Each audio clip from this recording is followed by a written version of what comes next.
ಆರ್ಜಿ ಮಸಾಲ. ಎಂತ ಅಡಿಗೆಯ ರುಚಿಯಾಗೋ ರಹಸ್ಯವು 20 ರೂಪಾಯಿ. ನಾವು ಇಡೀ ರಾಜ್ಯದಲ್ಲಿ ಬಹಳ ಅದ್ಭುತವಾಗಿ ಹೋರಾಟ ಮಾಡಬೇಕಾಗಿದೆ. ಆ ದೃಷ್ಟಿಯಿಂದ ಯಾವುದೇ ಕಾರಣಕ್ಕೂ ಕಾವೇರಿ ನೀರನ್ನು ತಮಿಳುನಾಡಿಗೆ ಬಿಡಕ್ಕಾಗೋದಿಲ್ಲ ಅಂತ ಹೇಳಿ ಭಾರಿ ಹೋರಾಟ ಮುಂದಿನ ತಿಂಗಳು 13ನೇ ತಾರೀಕು ಮುಂದಿನ ತಿಂಗಳು 13ನೇ ತಾರೀಕು ಗುರುವಾರ ಮುಂದಿನ ತಿಂಗಳು 13ನೇ ತಾರೀಕು ಬೆಳಗ್ಗೆ 6ರಿಂದ ಸಂಜೆ 6ರವರೆಗೆ ಅಖಂಡ ಕರ್ನಾಟಕ ಬಂದ್. ಬೆಳಗ್ಗೆ 6ರಿಂದ ಸಂಜೆ 6ರವರೆಗೆ.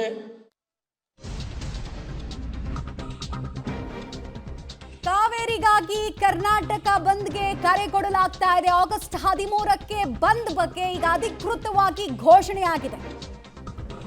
ಕಾವೇರಿ ವಿಚಾರದಲ್ಲಿ ಕರ್ನಾಟಕಕ್ಕಾಗ್ತಾ ಇರುವಂತಹ ಅನ್ಯಾಯ, ಜಲಸಮರದಲ್ಲಿ ಕಾನೂನು ಹಿನ್ನಡೆ, ಇದೆಲ್ಲವನ್ನ ಗಮನದಲ್ಲಿಟ್ಕೊಂಡು ಆಗಸ್ಟ್ 13ನೇ ತಾರೀಕು ಕರ್ನಾಟಕ ಬಂದ್ಗೆ ಕರೆ ಕೊಡಲಾಗ್ತಾ ಇದೆ. ಸಹಜವಾಗಿ ಬೆಳಗ್ಗೆ 6 ಗಂಟೆಯಿಂದ ಸಂಜೆ 6 ಗಂಟೆ ತನಕ ಎಲ್ಲವೂ ಸ್ತಬ್ಧವಾಗುವಂತೆ ನೋಡ್ಕೊಳ್ತೀವಿ ಅಂತ ಕನ್ನಡ ಸಂಘಟನೆಗಳು ಹೇಳ್ತಾ ಇದ್ದಾರೆ.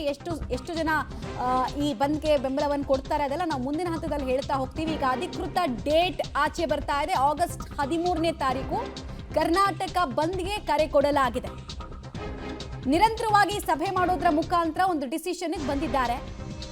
ನಮಗೆ ಕುಡಿಯೋದಕ್ಕೆ ನೀರಿಲ್ಲದ ಸಮಯದಲ್ಲಿ ಸರ್ಕಾರ ಇನ್ನಷ್ಟು ಸಮರ್ಪಕವಾಗಿ CWMA ನಲ್ಲಿ CWRC ನಲ್ಲಿ ಮನವರಿಕೆ ಮಾಡಿಕೊಡ್ಬೇಕಾಗಿತ್ತು. ಬಟ್ ಅದಾಗಿಲ್ಲ ಅನ್ನೋದು ಕನ್ನಡ ಪರ ಸಂಘಟನೆಗಳ ಸಿಟ್ಟು. ಹೀಗಾಗಿ ಪ್ರತಿರೋಧವನ್ನ ತೋರಿಸ್ತೀವಿ ನಾವು ಅಂತಿದ್ದಾರೆ. ಕಾವೇರಿಗಾಗಿ ಕರ್ನಾಟಕ ಮತ್ತೊಮ್ಮೆ ಸ್ತಬ್ಧ ಆಗೋ ರೀತಿನಲ್ಲಿ ಆಗ್ತಾ ಇದೆ. ಹೋದ ವರ್ಷ ಈ ಪ್ರಾಬ್ಲಮ್ ಇರಲಿಲ್ಲ, ಬಟ್ 2024-23ರಲ್ಲೂ ಕೂಡ ಇಂಥದ್ದೇ ಬೆಳವಣಿಗೆಯನ್ನು ನಾವೆಲ್ಲ ನೋಡಬೇಕಾಗಿ ಬಂತು.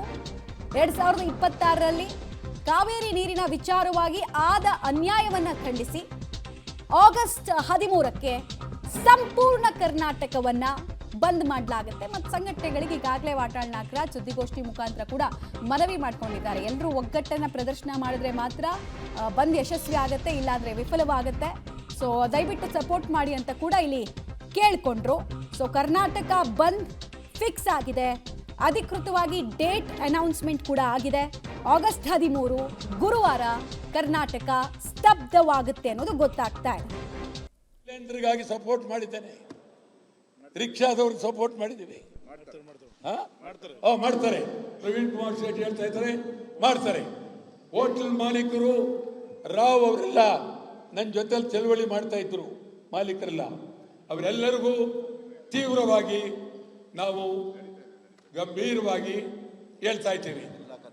ಯಾವುದು ಇಡೀ ರಾಜ್ಯದ ಎಲ್ಲ ಕನ್ನಡ ಪರ ಸಂಘಟನೆಗಳು, ಮಹಿಳಾ ಸಂಘಟನೆಗಳು, ಸಾಕ ಇನ್ಯಾರಿಗೆ ಹೇಳ್ಬೇಕು? ಆಯ್ತಾ, ರೈತ ಸಂಘಟನೆ ಹೇಳಿದ್ವಲ್ಲ, ಇನ್ಯಾರಿಗೆ ಹೇಳ್ಬೇಕು?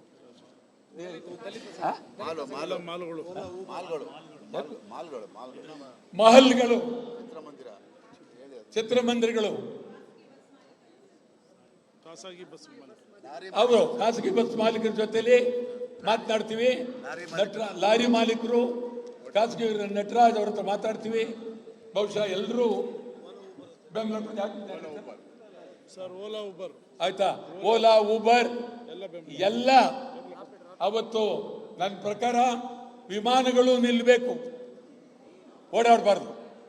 ಯಾವ ಪ್ರಯಾಣಿಕರು ವಿಮಾನ ನಿಲ್ದಾಣಕ್ಕೆ ಹೋಗ್ಬಾರ್ದು. ಅದೇ ಅವ್ರು ಕೊನೆ ಬರ್ತೀನಿ. ಮೊದಲೇ ಹೇಳ್ಬಿಡ್ತಾರೆ, ಏನಂತ ಹೇಳಿ BMTC ಕೇಸ್ ಚೆನ್ನೈ ಕೊಟ್ಟಿದ್ದಾರೆ. ಸರ್ಕಾರಿ ನೌಕರರು, ಸರ್ಕಾರಿ ಇದು ಬಸ್ಸು ಚಾಲಕರ ಸಂಘ, ಸಾರಿಗೆ ಚಾಲಕರ ಸಂಘ ಮತ್ತು ಅನಂತ್ ಸುಬ್ರಾವ್ ಮಗಳು ಪಾಪ ಅವರಿದ್ದಾರೆ. ಅವ್ರ ಹತ್ರ ಮಾತಾಡ್ತೀವಿ, ಒಪ್ಕೊಳ್ತಾರೆ. ಅದರಲ್ಲೇನು ಅನುಮಾನ ಇಲ್ಲ. ಮತ್ತು ಎಲ್ಲಕ್ಕಿಂತ ಹೆಚ್ಚಾಗಿ ಈ ಬಂದು ಆಗಬೇಕಾದ್ರೆ ನೀವೇ ಕಾರಣ. ಬಂದ್ ಅಂತ ಕೊಟ್ಟು ಯಾರು ಬೆಂಬಲ. ಆಗಸ್ಟ್ 13ನೇ ತಾರೀಕು ಕರ್ನಾಟಕ ಬಂದ್ಗೆ ಕರೆ ಕೊಡಲಾಗಿರೋದ್ರ ಬಗ್ಗೆ ಮಾಹಿತಿ ಕೊಡ್ತಾ ಇದ್ವಿ. ಉಗ್ರ ಹೋರಾಟವನ್ನು ನಡೆಸೋದಕ್ಕೆ ಕನ್ನಡ ಪರ ಸಂಘಟನೆಗಳು ತೀರ್ಮಾನವನ್ನ ತೆಗೆದುಕೊಂಡಿದೆ. ಎಲ್ಲಾ ಸಂಘಟನೆಗಳು ಕೂಡ ಬೆಂಬಲವನ್ನ ಕೊಟ್ಟು ಬಂದ್ ಯಶಸ್ವಿ ಆಗುವಂತೆ ನೋಡ್ಕೊಳ್ಬೇಕು ಅಂತ ಮನವಿಯನ್ನ ಮಾಡಿಕೊಂಡ್ರು. ಸಾರಿಗೆ, ಹೋಟೆಲ್, ಆಟೋ ಸಂಚಾರವನ್ನ ಸಂಪೂರ್ಣವಾಗಿ ನಿಲ್ಲಿಸೋದ್ರ ಮೂಲಕ ಸರ್ಕಾರಕ್ಕೆ ನಮ್ಮ ನೋವೇನು, ನಮಗಾಗಿರುವಂತಹ ಆಘಾತ ಏನು ಅನ್ನೋದು ಅರ್ಥ ಮಾಡಿಸ್ಬೇಕು ಅಂತ ಸಂಘಟನೆಗಳು ಮುಂದಾಗ್ತಾ ಇದೆ. ತಮಿಳುನಾಡಿಗೆ ನೀರು, ಕರ್ನಾಟಕ ಕೇವಲ ಕಣ್ಣೀರ ಹಾಗಾದ್ರೆ ಅನ್ನೋದು ಇವರೆಲ್ಲರ ಪ್ರಶ್ನೆ. ಕಾವೇರಿ ಜಲ ಸಮರದಲ್ಲಿ ಪದೇ ಹಿನ್ನಡೆ ಆಗ್ತಾ ಇರೋದನ್ನ ಖಂಡಿಸಿ ಮತ್ತೊಂದು ವರ್ಷದಲ್ಲಿ ಮೊದಲ ಬಂದನ್ನ ನಾವು ನೋಡ್ತಾ ಇದ್ದೀವಿ. ಆಗಸ್ಟ್ 13ನೇ ತಾರೀಕು ಇಡೀ ದಿನ ಬಂದ್ ಯಶಸ್ವಿಗೆ ಕನ್ನಡ ಸಂಘಟನೆಗಳು ಇದೇ ವೇಳೆ ಮನವಿಯನ್ನ ಕೂಡ ಮಾಡಿಕೊಂಡಿದ್ದಾರೆ. ಆಗಸ್ಟ್ 13ನೇ ತಾರೀಕು ಅಖಂಡ ಕರ್ನಾಟಕ ಬಂದ್ ಆಗತ್ತೆ. ಯಾವುದೇ ಸಂಚಾರ ಮತ್ತು ಯಾವುದೇ ವ್ಯವಸ್ಥೆಗಳು ಕೂಡ ಎಂದಿನಂತೆ ಇರದೇ ಇರೋ ರೀತಿಯಲ್ಲಿ ನೋಡ್ಕೊಳ್ಳೋದು ಸಂಘಟನೆಗಳ ಜವಾಬ್ದಾರಿ ಅಂತ ಕೂಡ ಇದೇ ವೇಳೆ ಹೇಳಿದ್ರು. ಮತ್ತು ಯಾರ್ಯಾರು ಇಲ್ಲಿ ತನಕ ನಮ್ಮ ಜೊತೆಗೆ ಬಂದು ಮಾತಾಡಿಲ್ಲ ಅವ್ರನ್ನೂ ಕೂಡ ಮನವೊಲಿಸೋ ಪ್ರಯತ್ನವನ್ನು ಮಾಡ್ತೀವಿ. ಎಲ್ಲರನ್ನ ಒಟ್ಟುಗೂಡಿಸಿಕೊಂಡು ಒಗ್ಗಟ್ಟನ್ನ ಪ್ರದರ್ಶನ ಮಾಡಿದ್ರೆ ಮಾತ್ರ ಬಂದ್ ಯಶಸ್ವಿ ಆಗುತ್ತೆ ಅನ್ನೋದು ವಾಟಾಳ್ ನಾಗರಾಜ್ ಅವರ ಮಾತು. ಇಷ್ಟೊತ್ತು ಸುದ್ದಿಗೋಷ್ಠಿನಲ್ಲಿ 2 ವಿಚಾರಗಳನ್ನು ಹೇಳಿದ್ರು. ಒಂದು, ಆಗಸ್ಟ್ 3ನೇ ತಾರೀಕು ಒಂದು ವೇಳೆ ತಮಿಳ್ನಾಡವರು ಕರೆಕ್ಟಾಗಿ ಡಿಸಿಷನ್ಗಳನ್ನು ಮಾಡದೆ ಸುಮ್ಮನೆ ಇಲ್ಲಿ ಬಂದು ಟೀ ಕುಡಿದು ಹೋಗೋದು ಬೇಡ, ಅಲ್ಲಿಂದಲೇ ಅವ್ರು ಕ್ಲಾರಿಟಿ ಕೊಡಲಿ ಅಂತ ತಿಳಿಸಿದ್ರು.